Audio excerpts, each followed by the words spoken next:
So welcome back.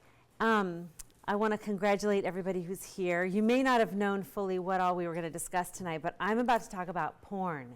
And I am so into this subject, I can't even tell you.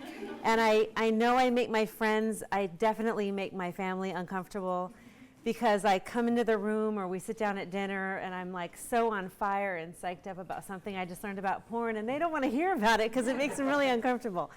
But I am strangely comfortable with it, and I don't know what happened, but I didn't start out this way, comfortable talking about anything related to sex. I mean, in fact, when I first started my period, I was absolutely terrified, and I wanted to find some way to just disappear so I didn't have to deal with it. So I was never somebody who grew up thinking that they'd be standing in front of a room full of people talking about anything remotely like sexuality. I mean, I didn't think I'd be standing in front of a room, period. Anyway, so here I am, and I just wanted to start off by saying that I am going to be talking about internet porn, and I am not talking about all kinds of internet porn. I am talking about mainstream internet porn that the majority of people are going to encounter over the course of their lifetime. Because whenever I talk about this, people say, but what about lesbian porn, and what about this porn? Well, I'm not talking about that. I'm not talking about something people do in the privacy of their own bedroom and decide to post it online for funsies. I'm talking about like actual, real mainstream porn. So it's depicting the hyper-masculine male and using the female body to pleasure himself, often at her, she's in pain or humiliated, that sort of thing. So we're going to get into some really deep, dark, difficult topics tonight. So finish your pineapple. If you need to get something to eat, you might want to do that now, because this might be a little difficult. I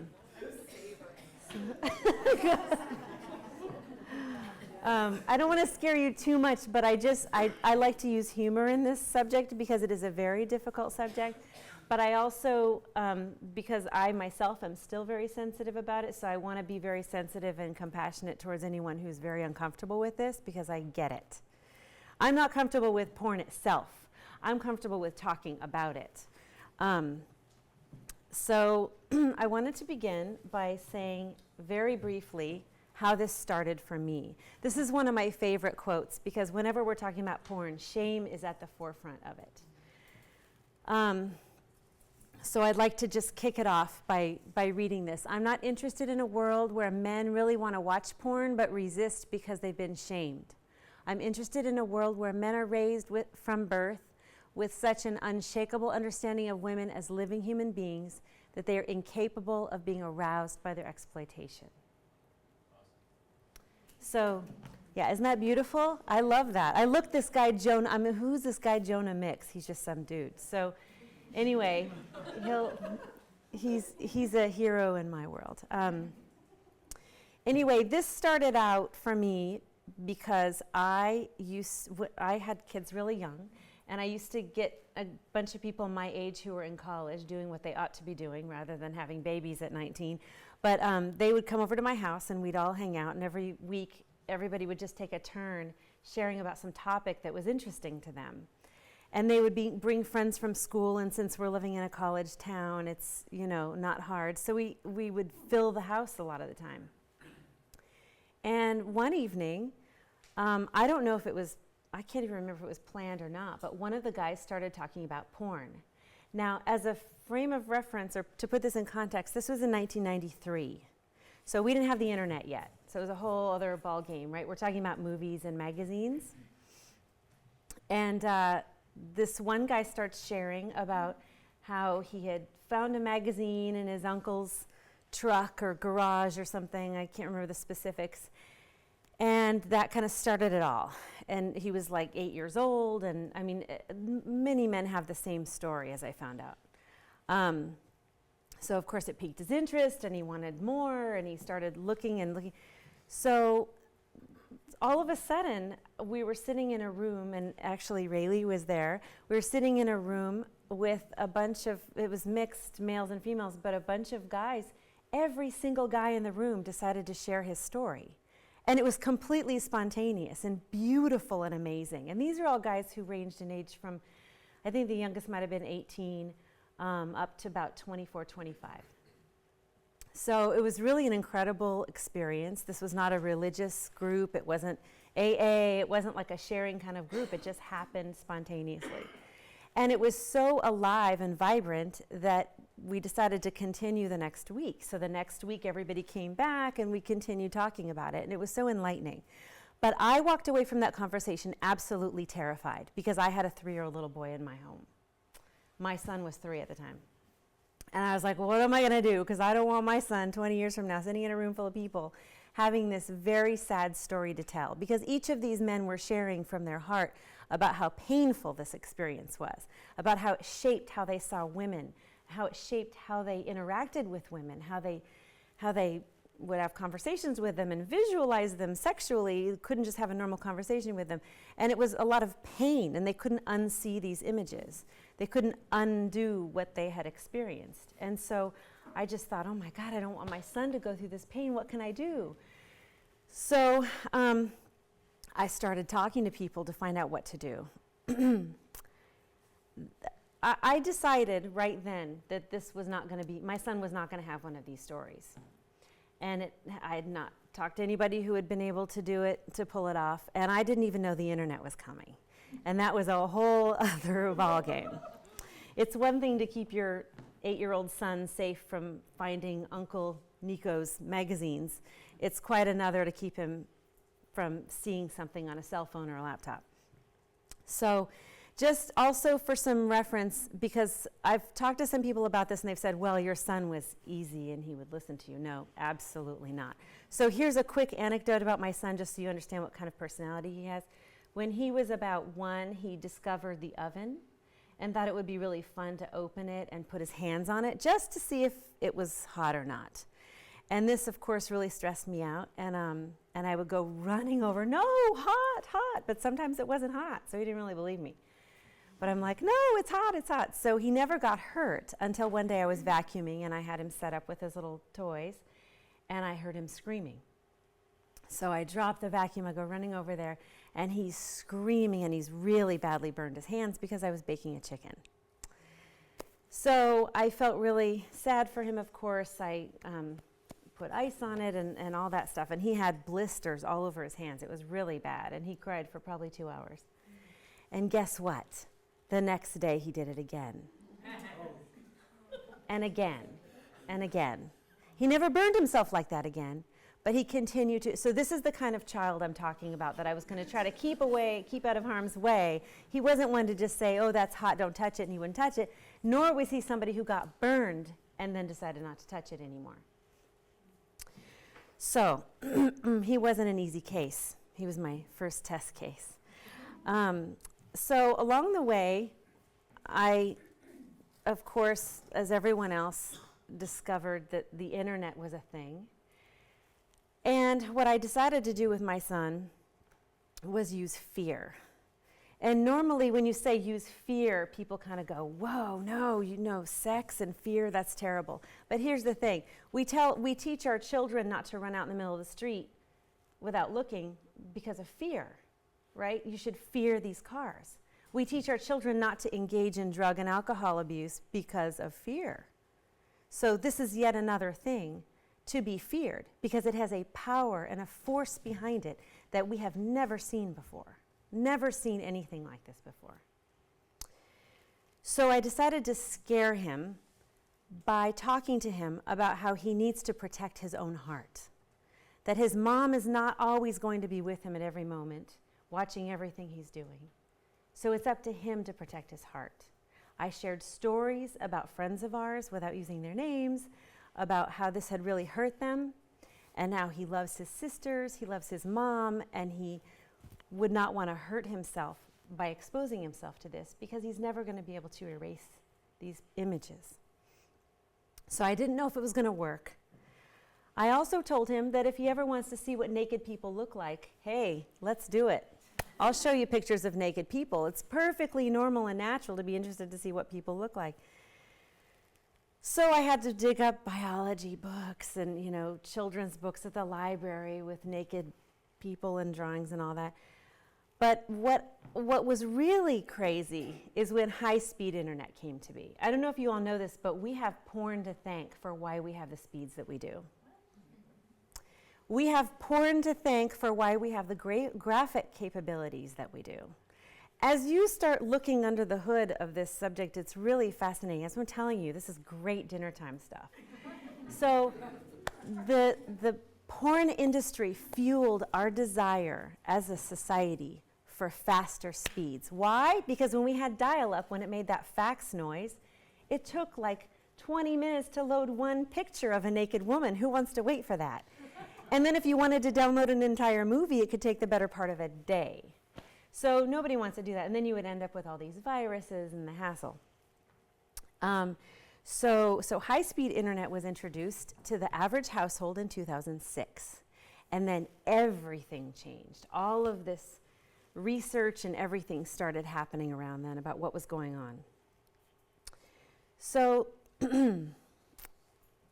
I would like to pass these out. And instead of you just hearing my voice the whole time, I'd like you to take one and pass it. And then I'd like people to take turns reading them out loud. Because statistics are typically very boring, but I find porn statistics amazing and fascinating. It's mind-blowing, these statistics. Shocking. Because it's like really affecting our lives. And I don't mean to be super melodramatic, but I think by the end of the evening you'll understand why I'm so dramatic and use this language. But I'm also kind of a dramatic person.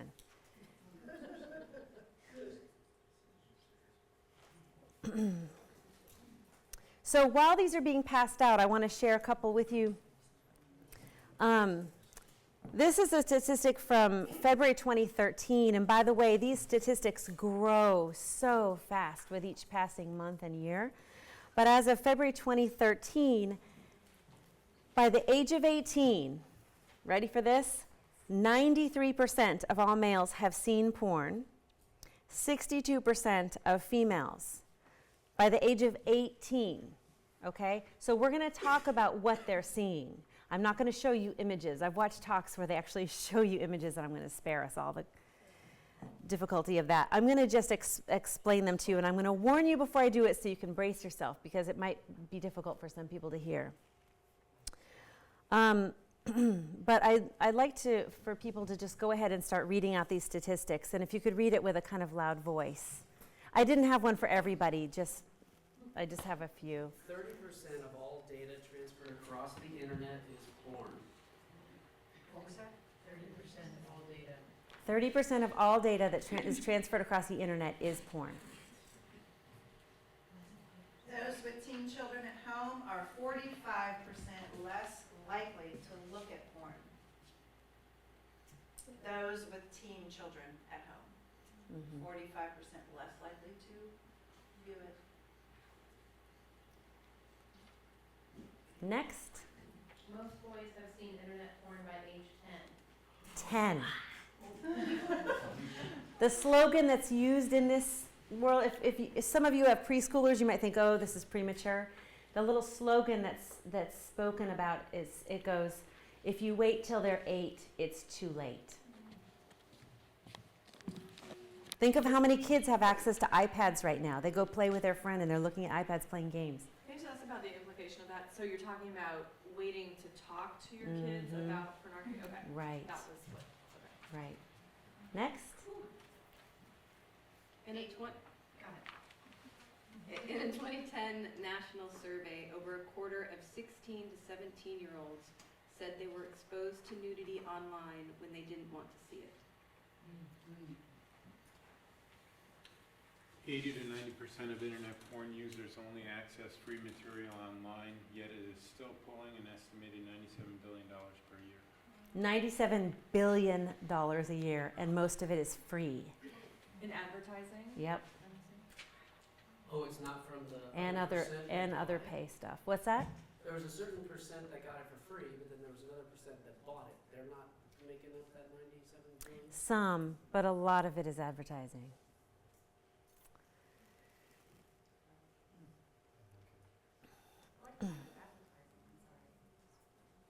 There's lots of advertising on internet porn. I don't watch it, so I can't speak to it specifically, I guess but advertisers advertise Yeah. on the actual porn, so that's where Right. the income is coming from. and it also fuels a lot of prostitution and then webcam things, Got it. that sort of thing. Next. Men are 543% more likely to look at porn than females. I have a question about this. So, Yes. Not that I should have been you. But, so are you going to talk about how men are visual and women are more like into stories, like Somewhat. romance novels? Like women are probably more likely to read romance novels. Somewhat. Okay. And you know, Not saying it's an excuse, but no, we're going to men are talk about it. visual And women are We're more gonna into talk about it, yeah. stories and romance, right? And I also want to take a moment here, pause, and say that I really have a problem with people characterizing men, males, boys as somehow inherently bad or somehow like there's something wrong with them. I hate the phrase boys will be boys. It's so offensive and insulting to males. I do not ascribe to this idea that men are disgusting, gross, perverted. I don't believe in that at all. We're going to talk about the brain, and it's in the brain that this becomes a clearer picture. You know, people are different. Every human being is different. Males and females tend to have differences from each other that make them susceptible to different things. But I just want to state that really loud and clear because I don't want anyone to misunderstand when we're hearing these statistics. This is not at all to disparage men because I have the utmost compassion for people who, well, we'll talk about it later. Anyway, next. Those who are politically liberal are 19% more likely to look at porn. Yeah, regular church attenders are 26% less likely to look at porn than non-attenders. But those self-identified as fundamentalists are 91% more likely to look at porn. You get that? So if you go to church, you're less likely to look at it. But if you say, I'm the greatest Christian or Jew or whatever that ever lived, you're probably looking at porn. Probably. You're compensating the other way. Yeah, that's right. Okay, next. Anyone else? More than 1 in 5 searches are for pornography on mobile devices. Mm-hmm. 1 in 5 searches on mobile devices is for porn.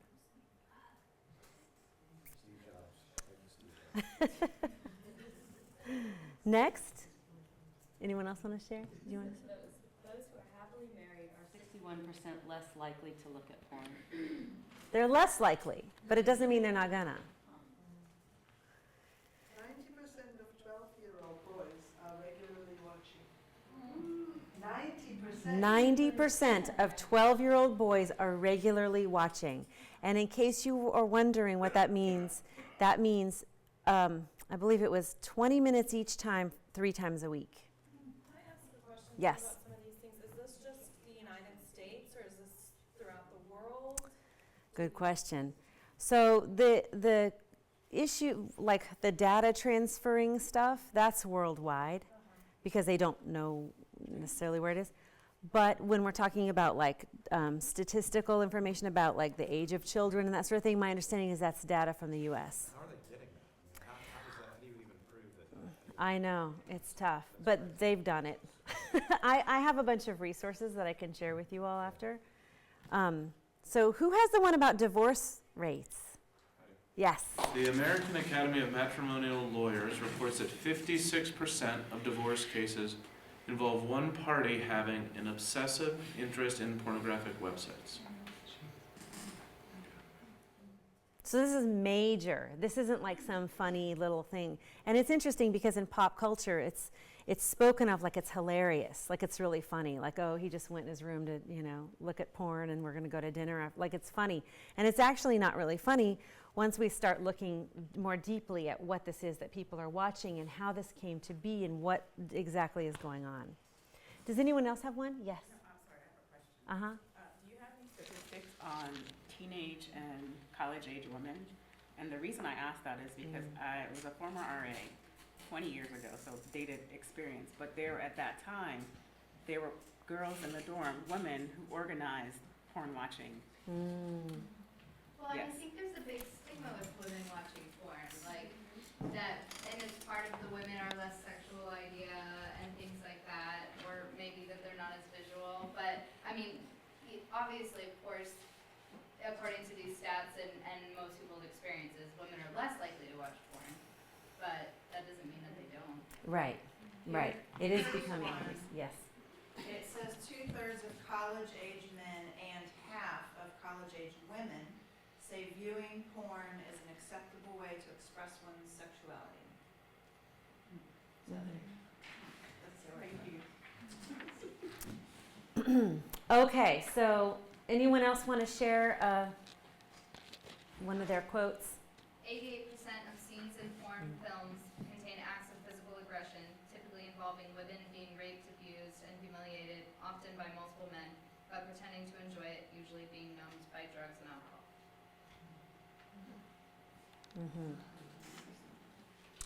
So back in the day, there was like niche porn, right? Like you had to kind of go out of your way to see some kind of crazy stuff or violent stuff.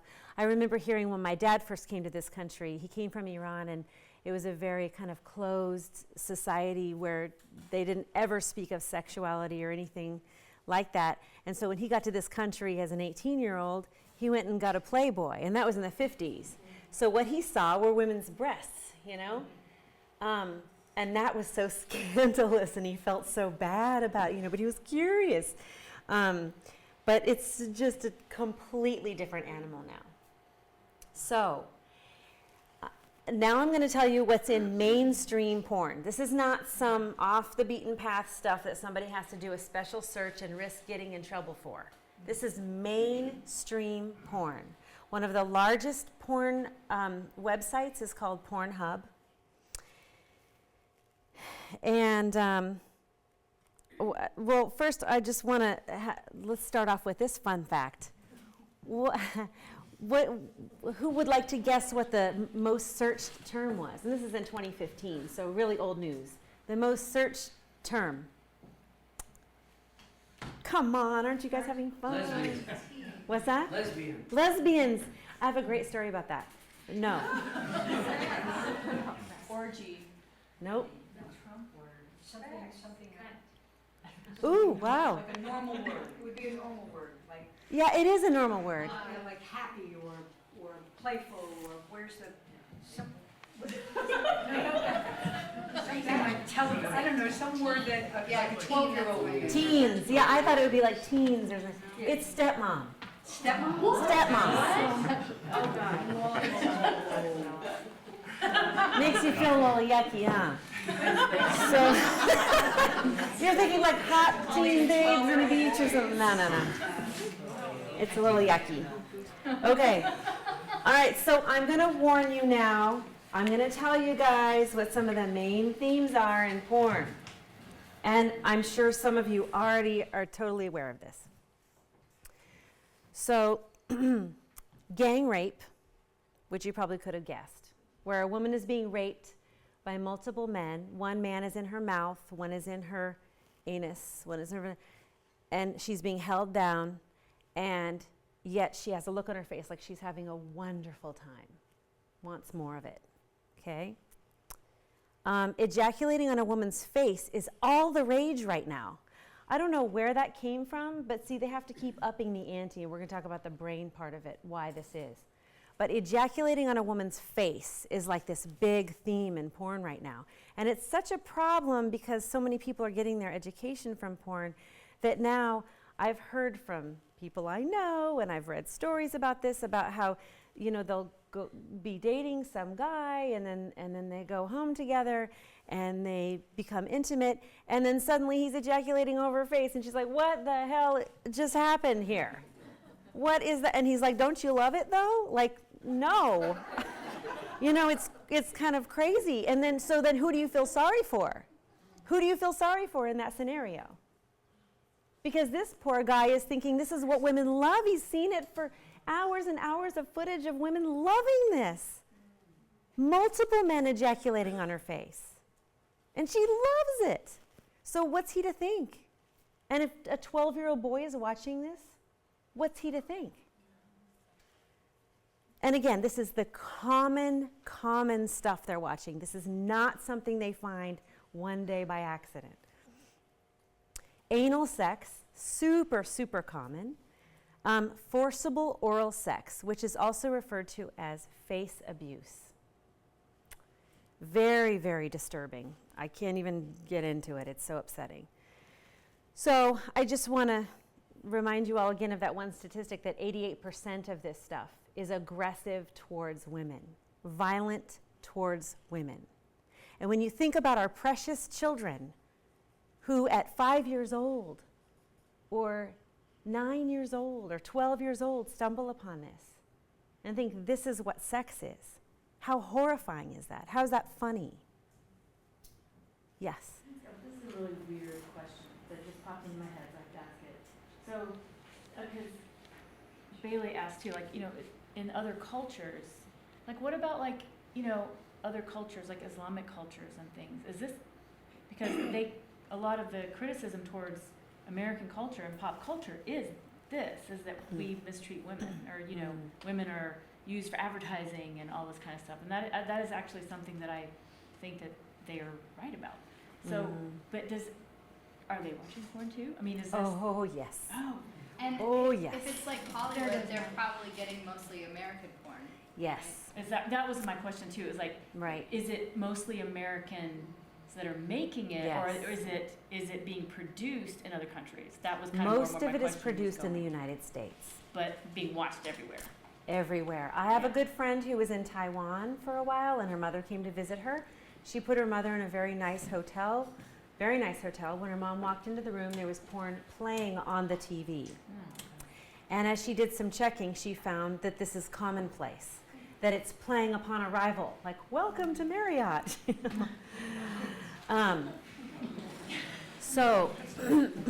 But most of it is American produced. Most of it, yes. That's what people are watching is American women. Well, there are a lot of trafficked women too. Okay. We'll talk about that in a moment. But so here's the thing. There's nothing at all in this stuff that is showing about really what it means to be in a relationship, really what it is to be intimate. Even if you take the relationship part out of it and you're just talking straight up about sex, who thinks this is a good idea for anyone to be educated about how sex works, just the mechanics of it? That it's like this, it's something that a man does to a woman, and it's usually at her expense, but then she's pretending to have a good time. That's like a total recipe for disaster. Who's going to be enjoying their sex life if that's their education? So this website is called Pornhub, and I understand it's maybe this site or maybe another site, but a lot of them do this where they have their porn broken up into categories. So let's say you sit down, it's a Friday night, you're all alone, and you want to watch a little porn, you get your popcorn and whatever you get when you do that, and you're sitting in front of your computer, and you're like, okay, what's it going to be tonight? You get it broken down to categories for you, so you don't have to waste your time going through clip after clip after clip. And this is not the porn of our childhood. If I could say that, that sounds weird. But this is not the porn of our generation, I should say. Okay? It's not where you have to wait for this story with this, you know, corny, like, wow, wow, wow music that they used to play back in the day, where you wait for the pizza delivery guy coming to the door and he starts stripping. It's not like that. Okay? You don't wait, there is no story. You just cut straight to scene, just hardcore scene. So if you don't want to waste time like thumbing through all these various clips, because that's a waste of time, you can just go to a site that has it broken down to categories for you. Real categories such as humiliation, rape, of course, crying. There's crying porn. Of course, there's child porn. So why is this a problem? If you're not already feeling like there's something really wrong here, I'm going to break it down for you. So, to put it very simplistically, if you remove any kind of religious or moral value system that you might place on all of this, let's put all of that aside and look straight up at what this does to your brain, because this is where it gets like really interesting to me. So it affects your brain and it affects your heart, like relationships and your ability to connect with other people, and it also affects the whole world. This is a global health crisis. So let's look at the brain. So our brains are set up to respond to natural rewards for things like food, bonding, and sex. So if you get an extreme version of one of those things, you get an extreme dopamine rush, okay? So for example, I really like to compare this to fast food. Fast food is not really food, and if anybody in here loves McDonald's, I'm sorry for being offensive. But McDonald's food is not really food. Fast food is not real food. They've taken parts from what used to be food and injected it with all kinds of chemicals and things that interact with our brains to stimulate us and to get us super excited about it, and extreme flavor enhancers and everything. So then we want more and more and more of it, and we don't feel full, so we get more and more and more, and then become addicted to it. And there was actually a study done with rats where when given the opportunity to have an unlimited amount of junk food, donuts, burgers, and all that, every single one of them binges to obesity. Every single one of them. Given the opportunity to have unlimited cocaine, however, only 10% of them end up addicted. So when you think about that, this is playing with the natural mechanisms in our brain, okay? Because porn is extreme in terms of it's an extreme version of sex. And our brains are not wired to be able to handle it. It goes in there and does crazy things to our brain. No one can handle it. No one can handle it. Now that doesn't mean that everyone's going to become an addict. But nobody can have a healthy, in my opinion, no one can have a healthy relationship with porn, because it's about hyper-masculine men objectifying women, and they're objectifying themselves because they're reducing themselves to a penis. But they're inflicting some kind of something on women. That's pretty extreme. It's not about any kind of relationship. It's not about any tenderness. It's not about any sort of joy or true connection with another human being. So what happens when you get too much dopamine, and I can't get too technical about this because I'm not a scientist, but I did watch a really good talk about it, where he says there's something called delta phos-B that starts to accumulate in your brain. So when you keep getting these surges, right, you're watching porn and it's super exciting, and you get these surges, and then you want more, and then your brain just kind of goes haywire, and there's a buildup in your brain, and then you don't have breaks anymore. So I have a good friend who's been recovering from this. From an addiction to porn, and it moved on to other things as well. But he's spoken very candidly with me about it and talked about how these symptoms were all true for him. How he would be having a conversation with a woman and couldn't really have a conversation with her, and he's married and has children and has a wonderful life. But he couldn't have a conversation with a woman without visualizing scenes that he's seen in porn. And he also couldn't be present in a moment. That's another thing that it takes from you. You can't sit and be present and have a conversation. You can't sit and read a book because you're constantly thinking, oh my God, because it's so exciting and stimulating, you're constantly wanting to go back to that. So I'm going to share with you along the lines of what you were talking about before. There's something called the Coolidge effect, which some of you have heard me talk about this before. You've heard it. It's kind of a funny story, but it always makes women really uncomfortable. So I'm going to say that so that hopefully you won't feel as uncomfortable when you hear it. Here's the reality about male brains, okay? And again, I say this with complete compassion and love and no amount of shame or anything. This is just a reality of brains. So there's something called the Coolidge effect. And the story goes that a long time ago, President Calvin Coolidge and his wife went to a farm. And while they were at the farm, they kind of drifted apart. And the wife was standing talking to the farmer. And the farmer says, Mrs. Coolidge, see that rooster over there? And she says, yeah. And he said, he can go at it all day long. And she thinks about it and she said, tell Mr. Coolidge that. And then she walks away, and a while later he's speaking with President Coolidge. And he says, President Coolidge, do you see that rooster over there? And he says, yes, I do. And he said, he can go at it all day long. And the president thinks for a moment, and he said, with the same chicken? I know, it makes you uncomfortable, doesn't it? But again, this isn't about judgment. This is the way brains are wired. It's so that we keep procreating, but we don't need that anymore. So I don't know who will turn that switch off. But anyway, we have procreated enough. We're doing all right in that department. Anyway, so there's a craving for novelty. There's a craving for novelty. And now that we have high-speed internet porn, you can go, and if you're in the mood for a 19-year-old blonde in a swimsuit, there she is, doing some anal action, okay? There she is. Watch that for 15 seconds, boring. You're interested in an Asian, So what happens is you keep bumping up, because in order to have the same pleasure response, it gets numbed after a while. In order to have the same response, and even the ability to have an erection, you have to keep upping the ante. You have to keep getting it more extreme and more shocking. You have to have more shock value. So after a while, the novelty and the shock value becomes such that you need to actually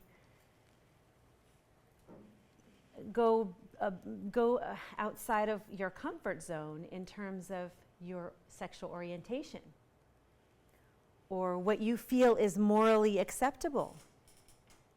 So maybe you've kind of run out of all the excitement you can muster with women, so the age starts dropping.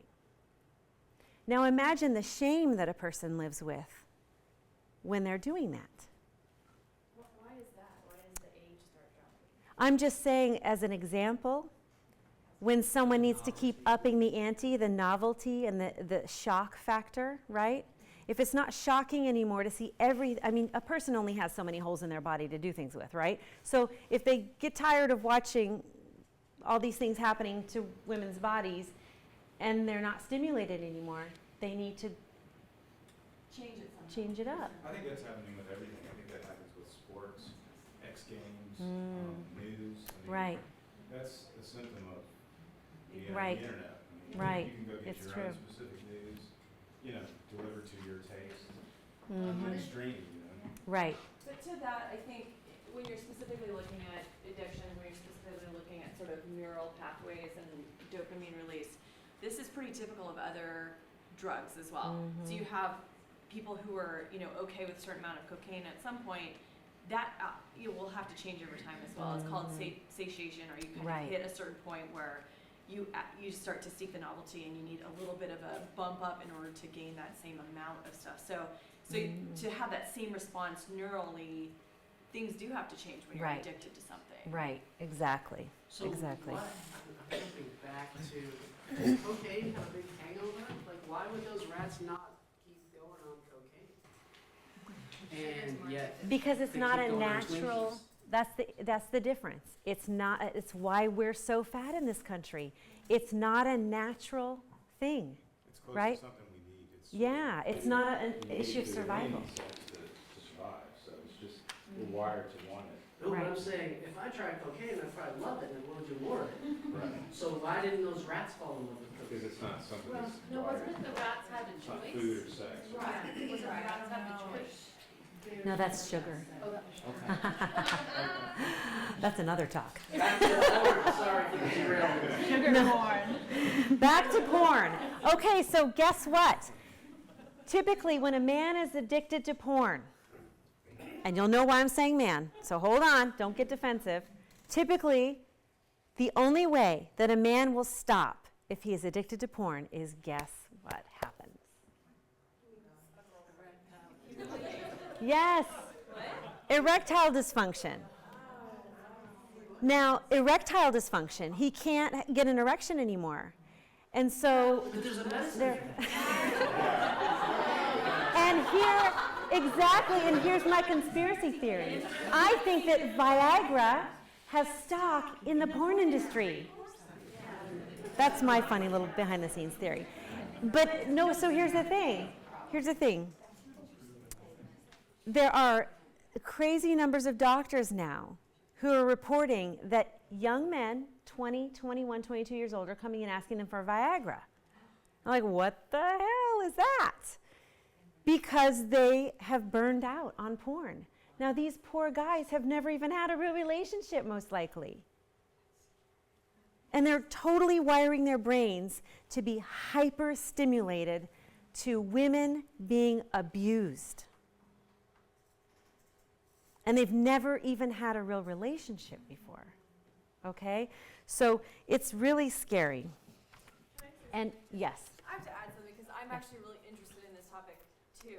And I have many people close in my life who have had different relationships with pornography.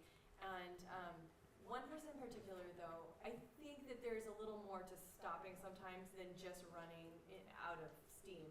For example, I have people close in my life who were educated about addiction, and it actually made, so for a while they had been coming from the same church that I did that was really very conservative and very black and white about sexual stuff. Pornography was a black area. Do not do that, that's a sin, that's not okay.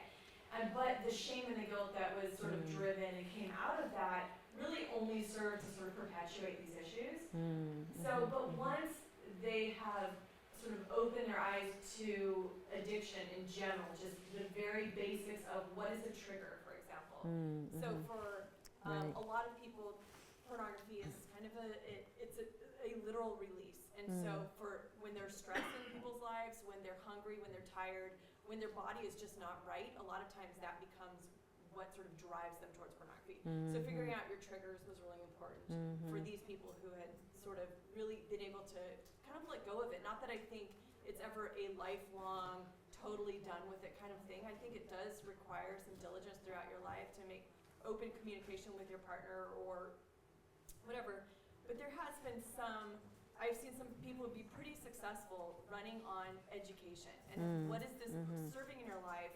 How can you then incorporate healthy coping mechanisms and work on this from a different angle? Because I don't think it's quite as doom and gloom as just you run into some serious problems and then you have nothing left to give. I've seen education go a really long way for people who are very much trapped in a black and white space, a religious, a conservative, an oppressive space. The education has actually done enormous good for understanding, oh, this is what it plays. I can let go of the power this thing has over me by finding healthy ways to deal with stress or whatever it is that this thing is helping me deal with. Yeah, it's often loneliness too. I put a bunch of books in the back there as resources, and one of them is called Father-Son Accountability, and there's a father-son who talked about that. They figured out the son, when he would walk home from school, was feeling very lonely and sad after school, and he would look at it on his phone on his way home. So they developed a plan where he was going to call his dad and talk to him about his day on his way home from school. Yes? I was going to piggyback on that. So I kind of grew up in the age where the internet came about, in households, like you're saying. I was probably 15 or 16 at the time. And so the generation of people who are my age were all very exposed and did not have any studies that were done to prevent. So I think the extreme that you just said about ED, every single one of my friends who has ever come to me and said they have a problem with their relationship, I have explored this topic with them and talked to them about the porn they watch. And that, obviously you meet walls there and people are not going to talk to you and tell you all of their deepest, darkest things they search on the internet and whatnot. But every single one of them that's opened up to me and talked to me about what they watch and how they, and are willing to, and I'm pretty open to, so I can, it's accessible. That has been in their own words, the thing that is causing the problem in their relationship. Every one of them. Right. And then there's people who are not, who don't, you know, it's suspect then at that point to me that is something Right. that they're harboring and hiding. Right. So. Right. Yeah, thank you. And also, I'll mention one other thing. And we're actually going to have question and answer at the end. I just want to make sure I get through everything. But really interestingly enough, since we're talking about the brain, they found that young men who go cold turkey with porn, if they're young, they're of a younger generation, and I don't know what the exact ages are, it takes them 4 to 5 months to recover and to be able to get an erection again. But if they're older men, it's only 2 to 3 months. And the discovery is about the malleability of the brain, because when they're younger and they kind of grew up on this, it's hardwiring their brain. And it's, you know, and then the older men didn't grow up with that. They grew up with magazines and movies and stuff that wasn't so stimulating for the brain. So, so I'm going to move on. And I'm going to tell you about my son. He often does these talks with me. He's 27. And he feels pretty comfortable with it, but sometimes he doesn't. Like, he's worried because he teaches gymnastics, and he's like, what if parents are there? Oh, my gosh. But I'll share, because I feel like people aren't going to believe me if I just come up here and say, my son never saw porn. Like, yeah, whatever. But he really didn't. So he can't be here tonight to share it, but he didn't. And what I did is I talked to him about it a lot, not obsessively, but I talked to him about it a lot, that and other things. And he was a really wide open person. My daughter, who's standing right here holding a camera, is not as much. Yeah, she doesn't even want you all looking at her right now. So my son is like the out there clown, and then she was more quiet and so kind of like how I was. So with her, I had to kind of pull her out and encourage her to talk. And I would talk to her even when she wasn't asking questions. But my son was always like, Mom, what's a blowjob? And I'm like, oh my God. You know, things like that. Like, I didn't know how to react to him. So he was my real gift in learning how to refine my skills overall with parenting. But he really got me working in this area. So the first time he ever encountered porn, and so he was prepared for it going into it. He was 12, dial-up was still the thing, and he's in the library, and he always wanted to be the center of attention, spotlight on him, funny guy, clown, and all that. And his other sister's right here, she can attest to that. But he anytime anybody was goofing off or being obnoxious, he wanted to be in the middle of it and didn't understand why that circle wasn't around him. So he was in the library and heard a bunch of boys laughing and giggling, and he goes running over to where they were, and immediately he sees that they're looking at some porn picture. Now, this is at school, at the library, just in case people thought this only happens in your home when parents aren't home. No, it can happen anywhere that they have internet access. So these boys are looking at this, but my son, at 12 years old, being super curious and interested, just like any other 12-year-old boy, I'm sure, as soon as he saw it out of the corner of his eye, turned and ran. Now, he had very high social needs. He really wanted to be the life of the party, but he didn't care. He turned and bolted out of the library and was very disturbed the rest of the day. So he comes home from school, really upset, choked up, and wants to tell me something happened at school today that was really terrible. And I'm thinking, oh no, because he made a really big deal out of it. And he told me what had happened at school. And I was just so excited and proud of him that he was willing to do that. And I told him throughout his life that he's going to be very, very lonely sometimes, especially as a boy. I think boys especially experience deep, deep loneliness, especially when they want to take a stand and do the right thing, and it's against what all the other boys are laughing about and trying to do.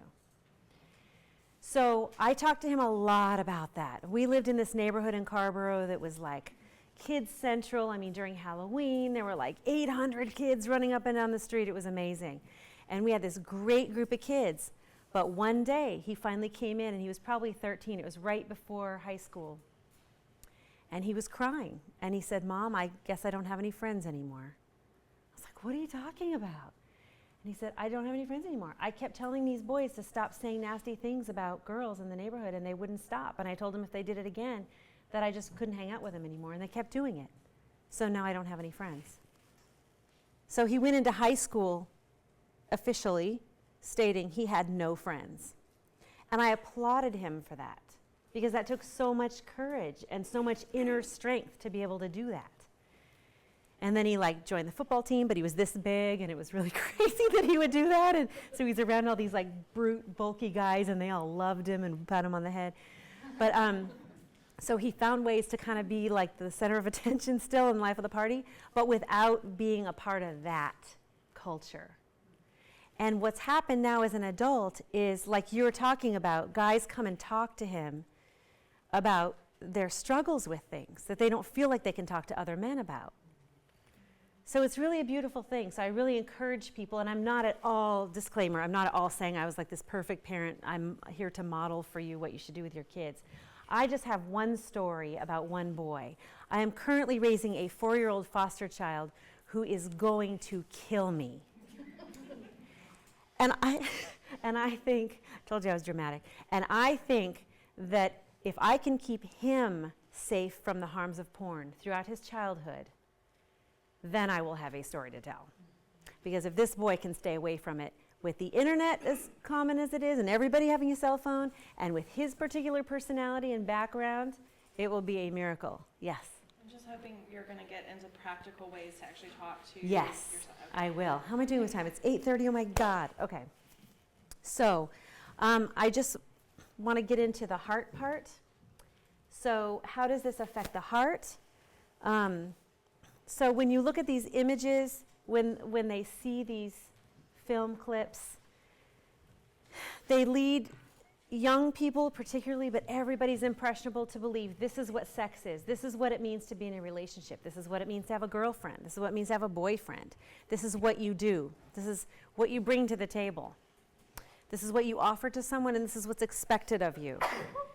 So, and again, there's so much shame wrapped up in this that we have to be super careful. I've heard many parents come talk to me and say, I caught my son looking at porn and he's been grounded for 2 months and he can't touch his cell phone for a year, and this, like, no, you don't get this at all. This is not about punishing your kids for being caught doing something. We have to have the utmost compassion and love and understanding for our kids, because they are not on an even playing field. These porn companies are playing dirty. They know how this hooks into our brains. And I just read last week that there are a whole bunch of porn production companies that are now producing free video games online for kids. So they're actually direct marketing kids. So they get them to play these video games, and on the side they're like, hey, look at this sexy lady with big boobs. You want to look more of that? They're actually directly marketing to children. There's nothing vague or indirect about it. So women are far more likely to engage in anal sex that they report to typically finding painful and didn't like, and that they'd never do again, if they have viewed porn. Because the message in porn is that women love having men ejaculate on their face. If you want to get a man, you just let him do that. And women love anal sex. No warm-up, no nothing, just go for it, man. She loves a man who knows what he wants and he just takes it. How many of you are raising little boys who you think have that mindset, or who you want to have that mindset of this hyper-masculine sexual being that's just all about his penis?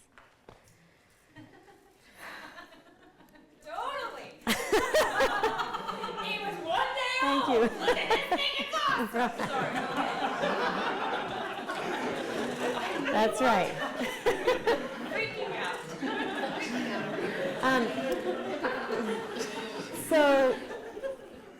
So another little anecdote about, well, another statistic is 60% of students, I believe this is college students that were sampled, said that they have used porn as their sex ed. 60%. So this gives people an unreasonable expectation of themselves, right? So men think they need to have this enormous penis, crazy, and have an erection just for hours okay? But what they don't know is that it usually takes several shoots over several days, and they often inject men's penises with a drug, directly a needle into their penis. Yes? Do you have any, or do you know any of the statistics on parents talking about sexuality with girls versus boys? You mean how much more likely are they to talk to sex with boys versus girls? I don't know, but that would be very interesting. Yeah, because I'm just wondering if they're more likely to have the discussion with girls, and especially since girls experience, their period for the first time, and that's a clear moment. Okay, time to have this conversation, and with boys, on the other hand, there's always this sense like, go out there and play the field type of thing, and so I don't know. I'm curious to know what the Yeah, it would be numbers very are. interesting. I always ask people, did your mom talk to you about sex when you were growing up? And if so, what did she say to you? What did she talk to you about? Did your dad talk to you about sex? What did he say to you? Most people say no. Some people say, well, my mom just said, here's some tampons or pads, and just be careful, don't get pregnant. Very few people really dive into it. So I give these workshops with my son and my daughter, and we talk about how to talk to your son about sex, way beyond STDs and pregnancy and all that. You get that in health class. I'm talking about how you dress, how you carry yourself, what you do when you go to college, what kind of, and we're going to talk about fathers in a moment, because that's a big issue for me. But anyway, so you have an unreasonable expectation of yourself as a male, unreasonable expectation of yourself as a female. I just heard crazy numbers about how many women are shaving themselves. Girls as young as 10, 12, 11, 12, when they first start growing pubic hair, they're shaving their pubic hair completely. Do you think they're doing that because they like that? I mean, this is from porn. Women are shaved in porn. And then there's a new up-and-coming plastic surgery called labioplasty I just heard a talk about the other day that is growing exponentially in popularity for young women. And the most popular surgery for labioplasty is called the Barbie doll. Barbie dolls don't have genitals. So this is all like... What's that surgery?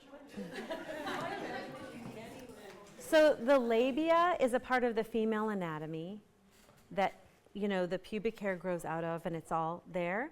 And so in porn, women are shaved, and then they often will have actual plastic surgery, and they make it really super tight and up close to their body, so it's not hanging at all. Yeah. So, 22 years old, we're not talking about like an 80-year-old woman who's like, my boobs are down to my knees and I need some help, which I don't even think that's a good idea, but that's another thing. So, anyway, just saying, this is affecting how people see themselves as human beings. They're not allowed to be human and see other people as human. And by the way, people who watch a lot of porn are much more likely to find their partner unattractive and be dissatisfied. So this really has an impact on relationships. Okay, we're going to move on to the world. How does this affect the world? So my son talks a lot about empathy. Empathy is a huge thing. One of the things as a grown-up that has kept him away from porn is he thinks about his sisters. These girls could be my sisters. These women could be my sisters. Would I want someone sitting in a dark room masturbating, looking at my sister being abused? I don't think so. Just to be very blunt, this is really, really a crisis. So the fact is that this really fuels human trafficking, because a lot of these girls are doing things that are extremely painful. They would never volunteer to do it. I've asked high school boys, like, why do you think women do porn? They always tell me the same two things. Because they love having sex and because they make lots of money. Well, guess what? A woman who loves having sex probably doesn't want to lay there while 50 different men masturbate and ejaculate on her face. That's not exactly anyone's idea of a good time. So women liking having sex is a completely different picture. So I really encourage people to talk to their kids once they get to a certain age. Be very upfront about it. Like, really? Well, if a woman likes sex, she's not going to do that. there's a huge rise in STDs. I heard a report that was from 2004, so this is like even before high-speed internet, that said half of the people between ages of 15 and 24 will get an STD by the age of 25. Half of the people between those ages will get an STD by the age of 25. How, you ask? Because the rate of anal sex is going up so rapidly because they view it as it's not really sex. High school, college kids. It's not really sex. I'm not going to get pregnant from it. Don't need a condom. And here's a fun fact. 1/3 of college men, this is from a Newsweek article a couple years ago, 1/3 of college men admit that they might rape a woman if they could get away with it. But here's the good news. When the word rape was used, they changed their mind and backed it down to 13.6%. So, what do you do? Right? So, this is my celebrity crush. His name is Taye Diggs. I'm crazy about him. I always try to find a way to put him in my talks. I just like to look at his smile. I actually wrote to him and asked his permission if I could use his picture, and he didn't write back to me. I said, I'm talking about porn, and anyway. He has not written back to me, but I have not lost hope. So, anyway, this guy is like the essence of cool. And I feel like this is how we need to feel when our kids come to us with questions. Or maybe I work with a lot of psychologists, and one of them just told me a few months ago that she says, Daria, I need your help. I'm not a psychologist, so I don't know what she's asking me for, but she's like, Daria, I need your help because this dad just called me panicked, saying his son, who is not gay, who's 15, he was up all night long watching gay porn. And he didn't know what to do. And I was like, I don't know what to do. What are you asking me for? I don't know what to do. But the idea is you've got to be cool, calm, and collected. And you have to be able to take a breath. And if you cannot respond in the moment, don't. Just say, let's take a break. And then go say your prayers, meditate, talk to some people, do what you need to do to collect yourself. And go back with compassion. Because our children are up against a huge problem here. This is not just like you're playing too much video games and you need to cool it. This is like really serious. So one of the things I like to do is talk about with your kids, what does it really mean to be in a relationship? What do you offer in an intimate relationship? What should you expect from an intimate relationship? How do you do that? And I have to tell you, so here's my lesbian story. So here, these two women here are women who actually, they live in Orange County, and I just adore them. They foster 11 children together. Wow. They're my heroes. So I had to ask them if I could use their picture for my presentation, because when I was Googling images, I wanted to be very inclusive, and I was Googling images for loving gay men, right? And I found this picture so cute of these two men together. It just really warmed my heart. So I found a lot of pictures of gay men. When I Googled lesbian women, I'm telling you what, those images were crazy. So what does that mean, that when you Google images for loving gay men, you can find beautiful images like this? When you Google images for loving lesbian women, I won't show you what I found. It was so upsetting. And that is not, those pictures were not meant for lesbians. Okay? They're meant for men. Okay, so it's really important to talk to your kids about this. When I showed this image to the high school classes here, they all, or probably most of them went, oh, or like, oh, like it just really touches your heart to see what it really means to connect with a person, with a human being. And porn is the opposite of that.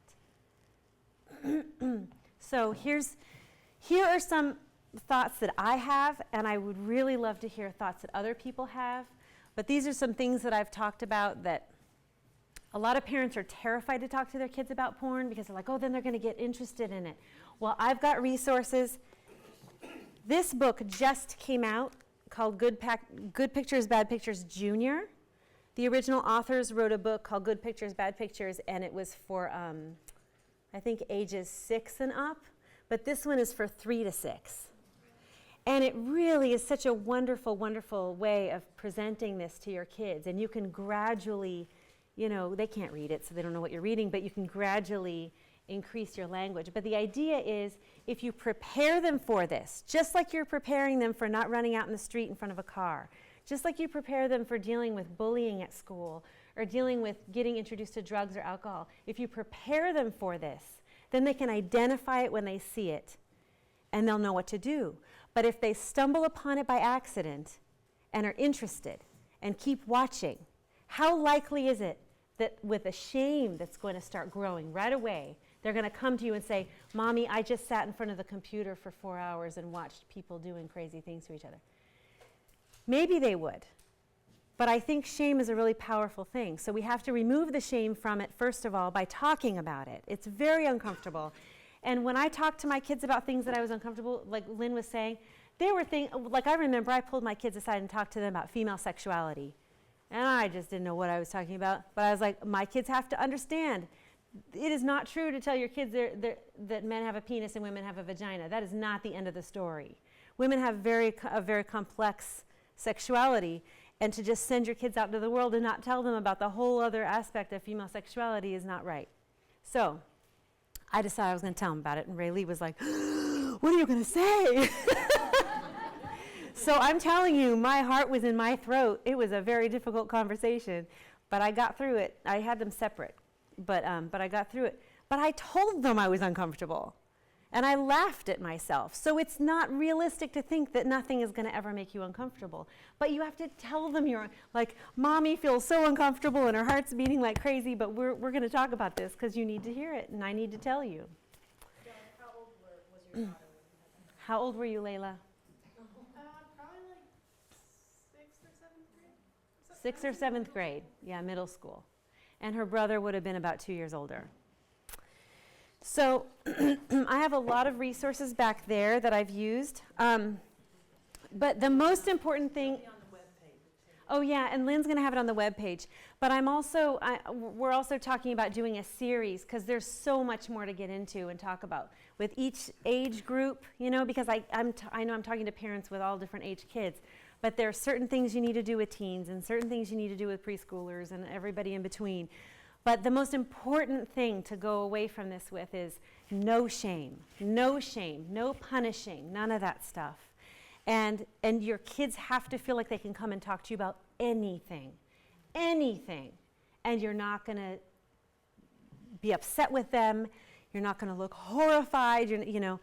And if your heart's racing, just say, you know, Daddy needs to sit down for a minute. Okay, but I really want to get to this subject of fathers, and then I'm done. Okay, so I had an amazing father who was just the delight of my life.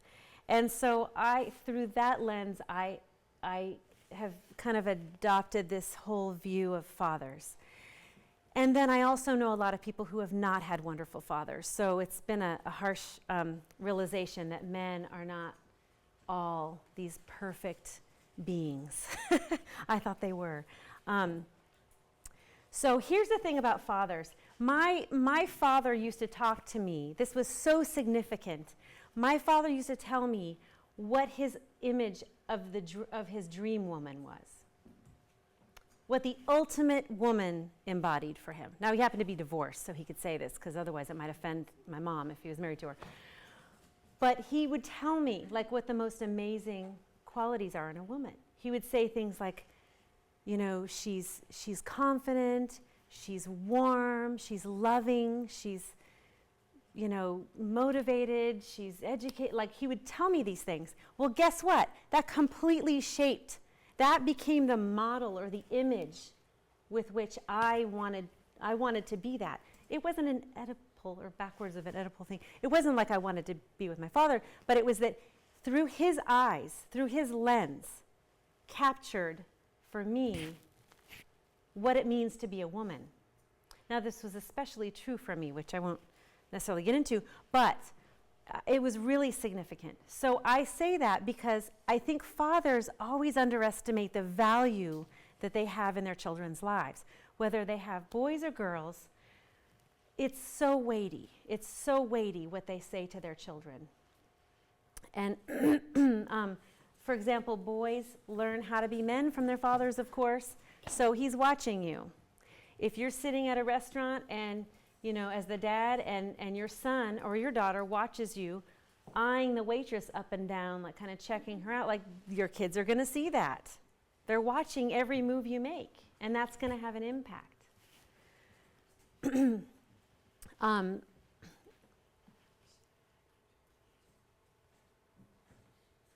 You know, you're as a father, you're teaching your daughter how to be treated by men by how you treat his mother, by how you treat him, by how you treat everyone, right? By how you treat the females in your family.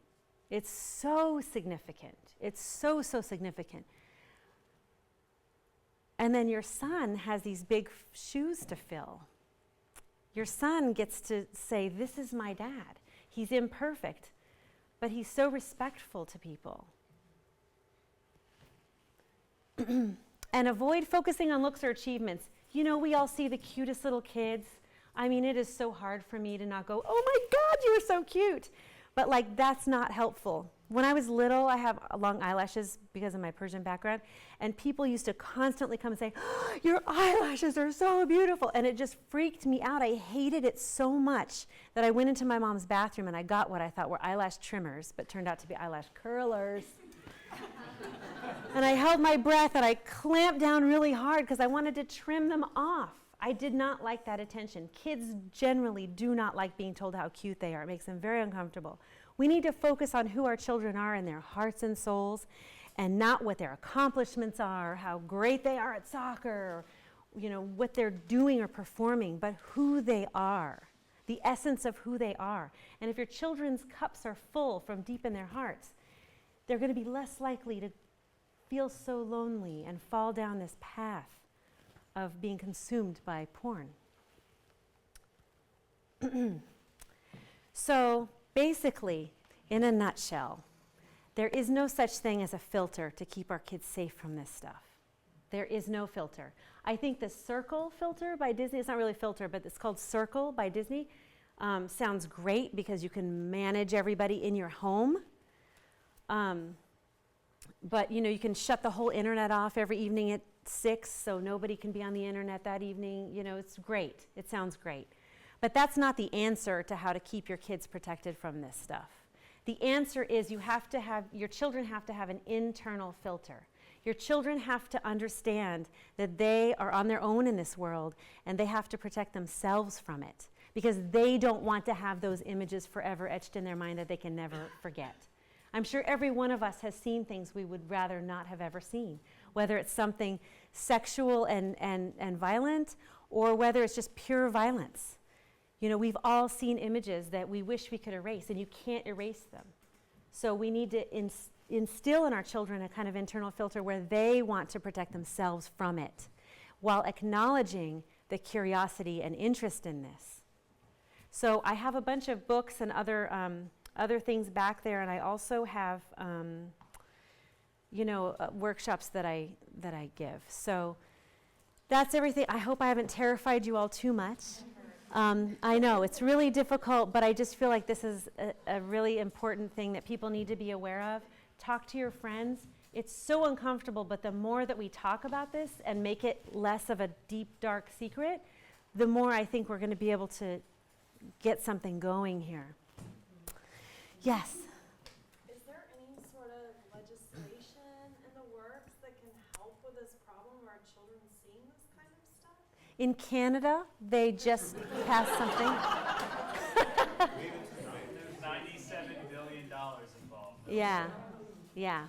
And that's one of my biggest things is I'm on different moms groups and I always follow when I see this topic with teenage parents, like I'm gonna need to know that one of these days, you know.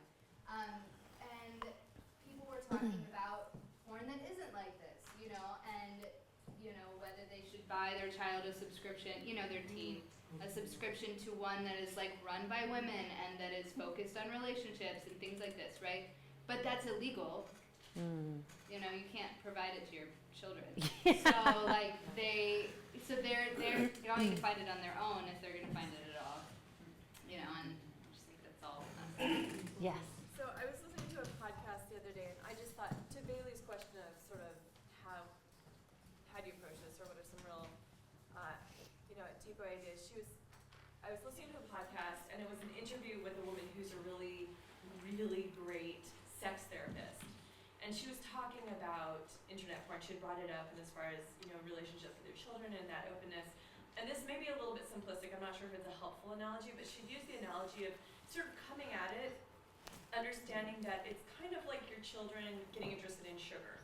So you can look at them and go, okay, I understand what attracts you to this thing. And so if you can come from this perspective of, okay, you were actually hardwired to take pleasure in this, but at the same time, how do we have communication so that long term, what is the destiny of your life? What is the health? What are the long term things that you want to get out of your life? And what is your relationship right now with pornography that will get you there?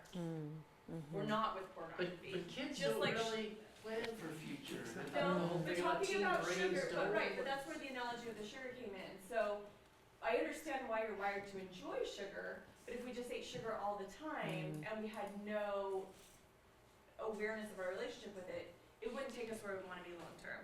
And so it was a way of kind of helping the child to understand too that there's some things that our bodies really desire that aren't necessarily great for us long term. So anyway, that was something that she had shared about really keeping it open and absolutely not bringing shame into it.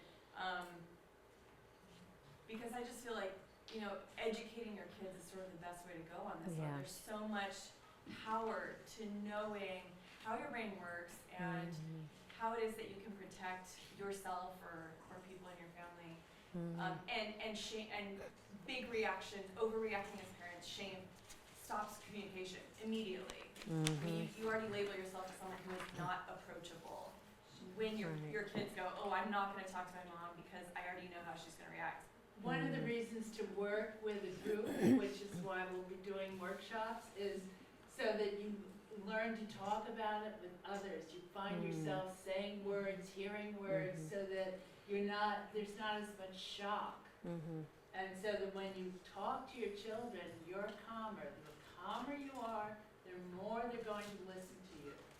The more you become the resource and the connection that they need to go and stand in the world, to have real conversations and to think their own thoughts and not conform to excitement or peer pressure. So, Can one of you talk about the OWL program? That's such a great resource. Oh, yeah. You know about that? well, if you go to what is it? It's ERUUF, I think. Yeah, well, they have it, they're doing it. But the Unitarian Universalist Church has a program called Our Whole Lives. Our Whole Lives. It's OWL. And you can download the program, it's really wonderful. Isn't it for a couple of years where they take Oh, it's middle school? all the way through. You start first grade and go all the way through, and it's just a brilliant program and really wonderful. Yeah. Sexuality? Yeah. It's sex ed, but it's still, the thing that's so important that both Daria and I have been talking about is how the impact of the parent is so much greater than any sex ed.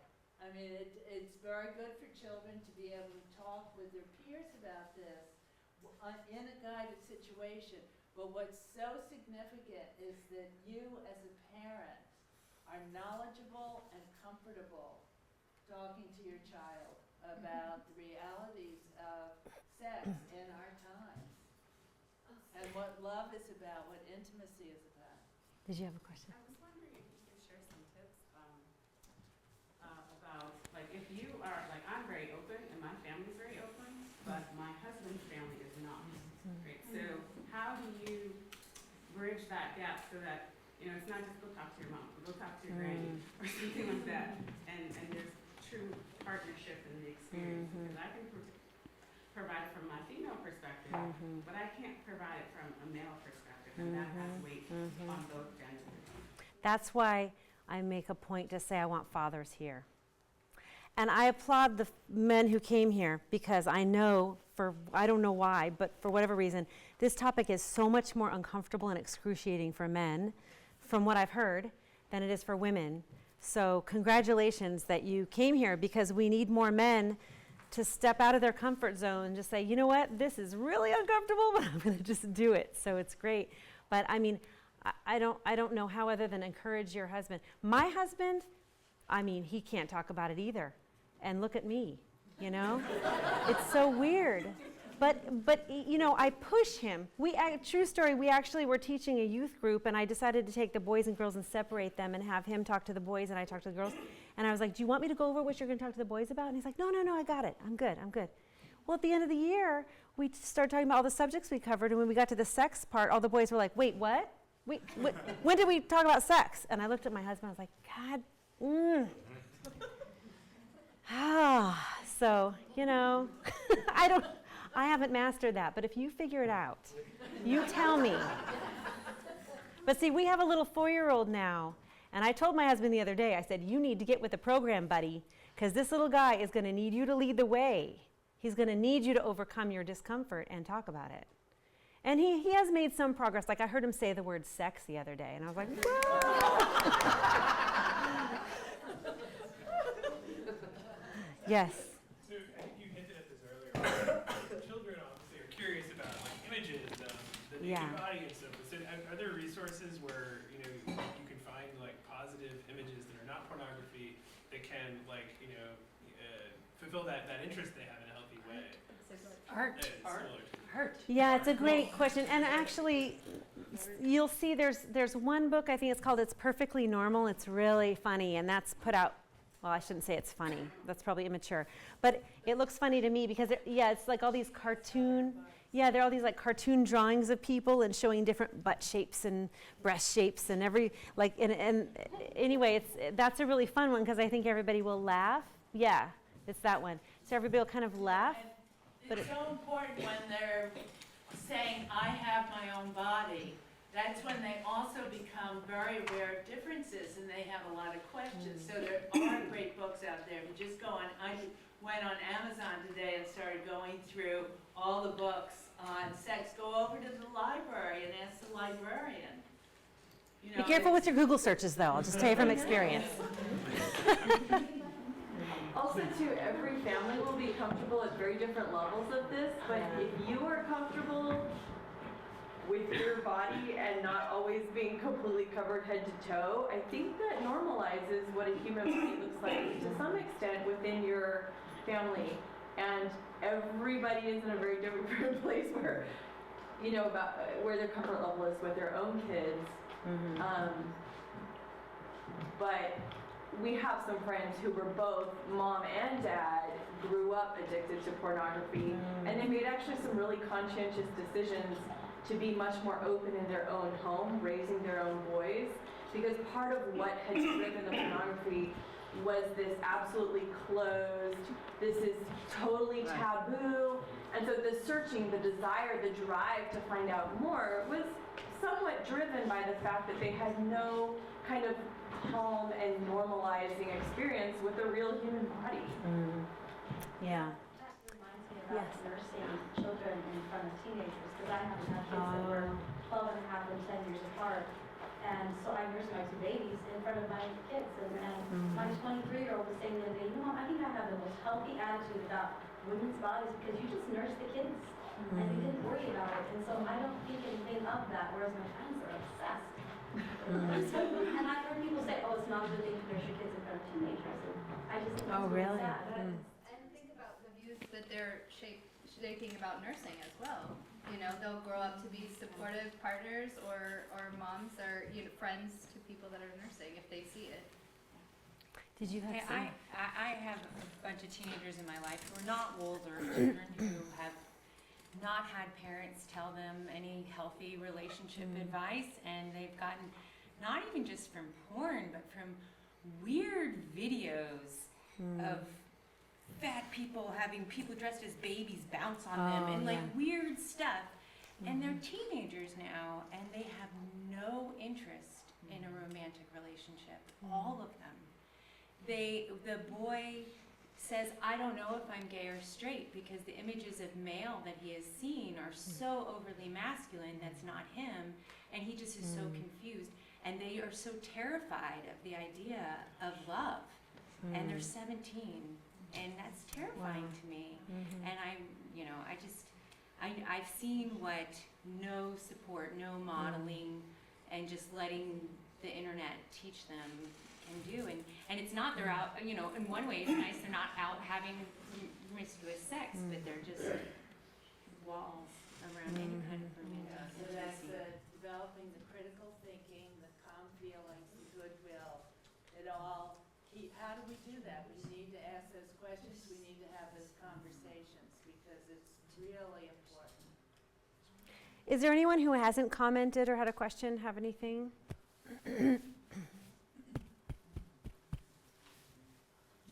No. Well, thank you all so much. And I also want to say that we had a couple meetings out in public, and we were at a restaurant, and these ladies are so free and open about talking, and I'm sitting there red-faced looking at all the people around us, and I'm like, oh my God, they're just open, and I just really admire the openness and the shock factor. Oh gosh, as thanks. well. And I just wanted to share a brief, quick experience I had growing up in public school, sex education, 6th grade. Coach Braswell had a glass eye. He put on a video, all the girls in the room, he put the eye on the table and he said, I have my eye on you, and he walked out. Oh my God. So thank you for helping. Wow.